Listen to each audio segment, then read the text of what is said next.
Hello and welcome to another episode of Down to Disness, a monthly series where I pick a Disney animated movie, talk about its history and its impact on pop culture and animation. In this episode, I'll be talking about The Incredibles, released in 2004. This is the second Pixar film I've ever done on Down to Disness, and I thought it would be fitting to explore the original film since the sequel was just released this month. John Lasseter first met the director of The Incredibles, Brad Bird, in college at CalArts.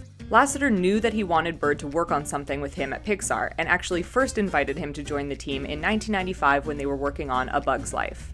It wasn't until after the release of his film The Iron Giant in 1999 that Bird agreed to come to Pixar. All Lasseter asked of him was to make the film that he's been dying to make, which was originally going to be titled The Invincibles. This story was inspired by Bird's own life as a father who also dreamt of a career in animation but had to balance his work life with his family life. From the start, Bird wanted The Incredibles to focus more on the family dynamic than the fantastic. It was a real story about real people who just happened to be superheroes. The Incredibles was Pixar's sixth animated film, and the first to be told from a human's perspective. This created a lot of new challenges for the animators at Pixar because they had to create new technology to animate muscles, skin, and hair. The animators even met with a tailor to discuss the intricacies of clothing design and fabrics because they wanted to get it exactly right. To make things just a little bit easier, the animators created the standard man, which was used for multiple different background characters and for large crowd shots. So for example, the Underminer, the guards on the island, and Dash's teacher are all the same base model, just heavily modified. There are a few other firsts achieved by The Incredibles. The Incredibles was the first movie to be scored by composer Michael Giacchino. He later went on to score Ratatouille, Up, Cars 2, Inside Out, Coco, and Incredibles 2, along with numerous titles at Disney Animation and other studios. For that authentic sound, Giacchino actually used analog recording methods for the soundtrack of The Incredibles to emulate recordings of jazz orchestras from the 1960s. This was also Pixar's first PG-rated film and the last Pixar film to be released before Disney's acquisition of the company in 2006. Now, a frequent topic of discussion related to The Incredibles is its setting. What time period is the movie supposed to take place in exactly? The confusion comes from the heavily 60s-inspired clothing, cars, and architecture, paired with high-tech devices like computers and, in Incredibles 2, a hover train. I'll help put this debate to rest. The first Incredibles movie takes place in 1962.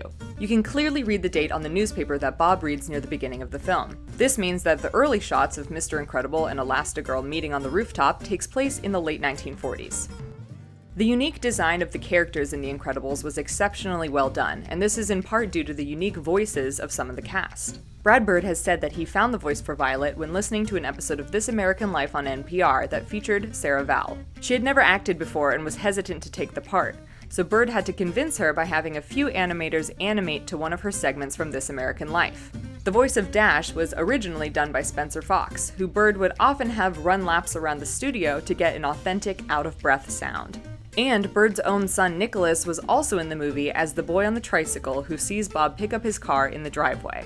Pretty amazing, I guess. Nicholas was also previously the voice of Squirt in Finding Nemo, and he most recently voiced the monster version of Jack Jack in Incredibles 2.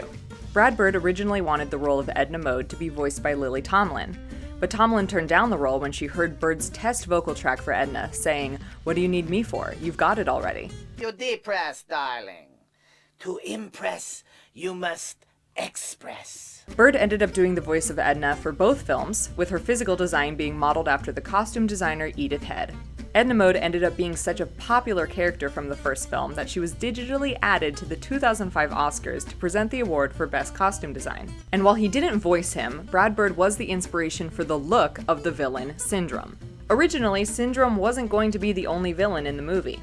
The villain of the film was supposed to be a man named Zarek, with Syndrome only appearing at the beginning and end of the film. There was always a plan to have Syndrome break into the Parr's home at the end of the movie, as he does in the final version of the film. Zarek, while not in the film, was used later in the Incredibles comic book, and revealed to be an ex-boyfriend of Helen's. He ended up being scrapped from the film because the animators responded more strongly to Syndrome as a compelling villain. The original idea for Syndrome was inspired by another superhero, Batman. Bird wondered what would have happened if Batman had rejected Robin as his sidekick and used this as the basis for Buddy Pine's story. Now, no Pixar movie would be complete without numerous Easter eggs, and The Incredibles is no exception. Here's a few of my favorites. The famous A113, which appears all over Pixar movies, can be heard when Mirage calls a meeting in D-Wing room A113. Multiple cameos from Pixar's next film, Cars, can also be seen in The Incredibles. First, when Frozone and Mr. Incredible are busted by the cops after breaking into the burning building, you can see Red the fire truck in the street. And later, during the final fight with the Omnidroid, you can spot Doc Hudson in a driveway. Additionally, while Frozone and Mr. Incredible are listening to the police scanner, you can see two stores behind them as they talk in the car. One is Luxo Cafe, named after the short Luxo Jr., and the other is Andy's Store, based off of Toy Story. And last but certainly not least, two famous Disney animators, Frank Thomas and Ollie Johnston, two of Walt's 9 old men, make cameos at the end of the film and even voice their own characters. Funny enough, the one Easter egg you won't find in The Incredibles is the Pizza Planet truck. The Pizza Planet truck appears in every single Pixar movie except the first Incredibles movie. Brad Bird has commented that he wasn't really paying attention to whether or not the truck would be included, and that it was just an oversight. Other people claim that because he was new to Pixar, he wasn't particularly keen on the tradition. Either way, the truck is in Incredibles 2, so we can all be thankful for that. The Incredibles was incredibly well received, becoming the highest earning opening weekend for a Pixar film until Toy Story 3 was released in 2010. It was also the first Pixar film to win 2 Academy Awards, one for Best Animated Feature and one for Sound Editing. The Incredibles has remained a huge fan favorite for Pixar and general animation fans, and has been considered the most desired movie to receive a sequel. Incredibles 2 has been equally successful so far, earning itself the biggest opening weekend number for an animated movie ever.